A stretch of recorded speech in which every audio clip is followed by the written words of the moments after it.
ये जो बात होती है जब नेचर की या इस जी जी तरह दहरियापन जिसको हम कहते जी हैं, जी। इसमें ये भी फिर वो जब सवाल उनसे करते हैं कि इसका मतलब है कि जिस पर जुल्म हो रहा है, लोगों को, लाखों लोगों को इसने कत्ल कर दिया, करोड़ों लोगों को मार दिया, बस ठीक है, फिर तो जो जिसका जितना जोर चलता है वो करता चला जाए, नेचर इज वेरी क्रूअल, कोई पूछने वाला ही नहीं। बिल्कुल ऐसे ही है। तो फिर तो इंसान के जहन में होगा कि जो करना है तुम्हारे दिल में है वो करते चले जाओ, कोई पूछने वाला ही नहीं, फिर तो ये तबाही है, क्योस है। सर यही बात आई थी ना कि जब इरादा और इख्तियार दिया जाएगा, अब हम एआई से क्यों डरे हुए हैं? एलन मस्क ने भी कह दिया ना, बना तो दी है, बट आई एम अफ्रेड कि फ्यूचर में क्या करेगी। क्यों? क्योंकि आप जब किसी भी मखलूक को इरादा और कुव्वत दे देते हो, वो क्योस ही क्रिएट करती है, अनटिल एंड अनलेस उसको कोई रोकने वाला ना हो। अब मज़हब का सबसे बड़ा पॉइंट ही है कि वो आपको बताता है what are your limitations, and this is not the eternal life. Eternal, अगर ये एटर्नल हो नहीं होगा, एटर्नैलिटी की तरफ हमारा कॉन्सेप्ट नहीं होगा, तो फिर हम यही करेंगे जिसका जितना जोर चलेगा वो उसी तरह चलाएगा। अच्छा, मैं इसको थोड़ा सा और एक एंगल से देखूं। आप ये समझ लें, जितने भी सवाल आते हैं ना, नबी अलैहिस्सलाम पे भी बेशुमार सवाल उठाए जाते हैं। मैं डिटेल में नहीं जा रहा, हम इसको जनरली डील कर लेते हैं। कॉन्सेप्ट ऑफ गॉड अगर क्लियर हो ना, तो जितने भी सवाल हैं हम उनकी दो कैटेगरीज बना सकते हैं, विल ऑफ गॉड और दूसरी है कमांडमेंट ऑफ गॉड। आपके जितने भी सवालात होंगे वो इसी डोमेन में आ जाएंगे कि यार ऐसा क्यों है, अगर हम कहीं कहेंगे खुदा का है। इनमें एम्बिग्विटी तब तक रहेगी जब तक इनके ऊपर जो कॉन्सेप्ट ऑफ गॉड है हमें वो समझ नहीं आएगा। जैसे मैं आपको एक सिंपल सी एग्जांपल देता हूँ, आप साइंटिफिक एग्जांपल ले लेते हैं। एस्टेब्लिश्ड फैक्ट है जो आपने बात की ना, कन्वर्टेड मुस्लिम्स की, और मैं हमेशा ये नाजरीन को बात की, उन बच्चों को भी जवाब देना चाहता हूँ। आप हमें डील करते हो ये समझ के कि ये पाकिस्तान इंडिया का प्रोडक्ट है इस्लाम, वेरी गुड, मान लिया। मुझे फिर ये बताओ, डॉक्टर लॉरेंस ब्राउन को क्या पड़ी थी मुसलमान होने की? डॉक्टर मॉरिस को क्या पड़ी थी? डॉक्टर गैरी मिलर को क्या पड़ी थी? सो डॉक्टर उकादा को क्या पड़ी थी? मैंने 100 लोग ऐसे जमा किए हुए हैं, 100 लोगों की बायोग्राफीज है मेरे पास, जो आप कंटेम्प्रेरी एरा में दुनिया के बेहतरीन स्कॉलर, नोबेल प्राइज विनर्स थे, डॉक्टर्स थे, साइंटिस्ट थे, and they converted towards Islam, और most of them were Nobel prize holders. सबसे ज्यादा दुनिया में तेजी से फैलने वाला रिलीजन, मजहब, अच्छा, रिलीजन अब पाकिस्तान इंडिया का, इस्लाम। और अब ये हमारा मतलब वही बात है कि मैं अपने उस आर्गूमेंट को ज़्यादा वैल्यू देना चाहूँगा, लेकिन बस मुख्तसर ये हमारा फेलियर है कि हमारे बच्चे इस तरफ जा रहे हैं। गोरों के बच्चे और नॉन मुस्लिम्स के बच्चे, एथीस्ट के बच्चे इस्लाम की तरफ आ रहे हैं। ये कितना बड़ा, ये माँ बाप का फेलियर है, क्योंकि हमने बच्चों के अंदर वो इनकलकेशन नहीं की।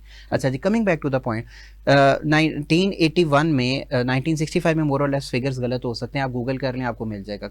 अच्छा जी, फिरौन की बॉडी बाहर आई, मुसलमानों ने एज यूजुअल सुबहान अल्लाह माशाल्लाह जज़ाकल्लाह, हमारा तो यही काम है, वही हैव टू एक्सेप्ट इट। गोरे ने कहा, फ्रांस वालों ने कहा हमें फिरौन की बॉडी दें, उन्होंने ले ली, और एक पूरी टीम बनाई उस पर रिसर्च करने के लिए। उस पूरी टीम का हेड था डॉक्टर मॉरिस। डॉक्टर मॉरिस ने उस पर रिसर्च की, उसने कहा कि दो बातें जो है ना बड़ी कंफर्म है। पहली ये कि फिरौन जब मरा है ना, तो ऐसा नहीं हुआ कि ये ऐसे डूब के मरा है, ये जब मरा है तो पानी ऐसे करके इसके अंदर आया पूरे प्रेशर के साथ। एंड सेकेंडली ये बहुत बड़ा क्वेश्चन था जो उसके दिमाग में आया, क्योंकि वो कन्वर्टेड एथियस्ट था, born or raised in a Christian family with the help of his scientific knowledge advanced toward एथेइज्म। अच्छा, उसने बचपन में सुना था फिरौन डूबा था, उसने बाइबल के नुस्खे मंगवाए, ओल्ड टेस्टामेंट में 3 जगह बाइबल का जिक्र आता है। उसने ये लिखा, देखा कि यार ये मोर और लेस जो है ना हजारों लोग थे, ठीक है, और मोर और लेस इनका टाइम पीरियड जो था वो 3000 से 3500 साल तक का था। उसने कहा यार 3500 साल के अंदर सिर्फ फिरौन की बॉडी ही क्यों रिटेन हुई, और पानी के अंदर 3500 साल पानी के अंदर रहने के बाद उसकी बॉडी इस काबिल नहीं होनी चाहिए थी, according to his scientific research, कि उसको स्टडी किया जा सकता, उसका डीएनए रिटेन रहता, उसके ऑर्गन्स रिटेन रहते। पानी के अंदर उसने किसने उसको ममीफाई किया? तो उस बॉडी के अंदर एक मुसलमान था। उसने कहा वेरी सिंपल, कहता how the hell it is simple. उसने कहा ये लिखा हुआ है कुरान में, सूरह यूनुस में, वर्स नंबर 91 में, फिरौन की बॉडी की हम हिफाजत करेंगे और एक दिन हम इसको एज एन एडमोनिशमेंट निकालेंगे। वो भी ऐसे चीख उठा, कहता what is Quran, how can a scientific fact be mentioned in a religious book 1400 years ago when we have discovered it today? उसने कहा दिस इज कुरान डॉक्टर। और वो ऐसा नहीं, अब फर्क क्या उसामा भाई उसमें और हमें, ही टुक 3 years, उसने सब कुछ छोड़ दिया, सऊदीया गया, कुरान की ट्रांसलेशन नहीं, फ्रेंच में, इंग्लिश में 3 साल लिए मुसलमानों ने, हमने कितना टाइम लिया। और सॉरी, मैं 2-3 एग्जांपल्स क्विकली दूंगा। इसी तरह doctor Gary Miller, contemporary scholar है, उसने कहा 1 महीना मुझे बंद कर दो, मैं इसके बाद इस्लाम की धज्जियां उड़ा दूंगा, 1 महीने बाद बाहर निकलता है द अमेजिंग कुरान किताब लिख के। सुभान वो कहता है अल्लाह, मैं गलतियां निकालने गया था, इससे ज़्यादा साइंटिफिक बुक मुझे कायनात में कोई नहीं मिली। सुभान डॉक्टर उकादा न्यूयॉर्क यूनिवर्सिटी में पढ़ाती हैं, जस्ट गूगल इट, वो बायोलॉजिकल फैक्ट्स को देखकर कैसे परेशान होगी। ब्रीफली आखिरी बात मैं सिर्फ बताता, क्योंकि मुझे पता है हमारा टाइम शॉर्ट है। आप मुझे बता सकते हैं ये जो शहद बनता है ये मेल हनी भी बनाती है या फीमेल हनी भी? कोई पता नहीं, ये सुना है Female. कि जो क्वीन होती है सर को तो पता है ना, Female में। तो सीधे ठहर जाओ। जो क्वीन है उसका मुझे पता है, सर female द होती है। पॉइंट इज 1400 साल पहले कौन बता सकता था कि अल्लाह। जब मेल फीमेल सेक्स की डिस्क्रिमिनेशन भी नहीं थी, कॉन्सेप्ट भी नहीं था, Concept भी नहीं था। कॉन्सेप्ट भी नहीं था। सेकेंडली पता ही नहीं लगता था मक्खी से कैसे पता एग्जैक्टली लगता है। सर, एग्जैक्टली, ये बहुत बड़ी बात है। सेकेंडली आप ये बता सकते हैं कि शायद की मक्खी के एक स्टमक है या 2 है?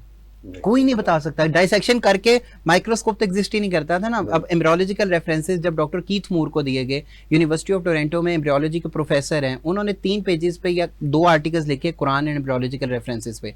मुसलमान नहीं हुए, लेकिन वो कहते हैं कि यार ये किताब खुदा के बगैर हो ही नहीं सकती। अल्लाह। इधर 2 ऑप्शन है सर हमारे पास, इधर Muhammad was the apostle of Allah सल्लल्लाहु अलैहि वसल्लम और ही was the liar of the century, we have to accept it. ठीक है जी।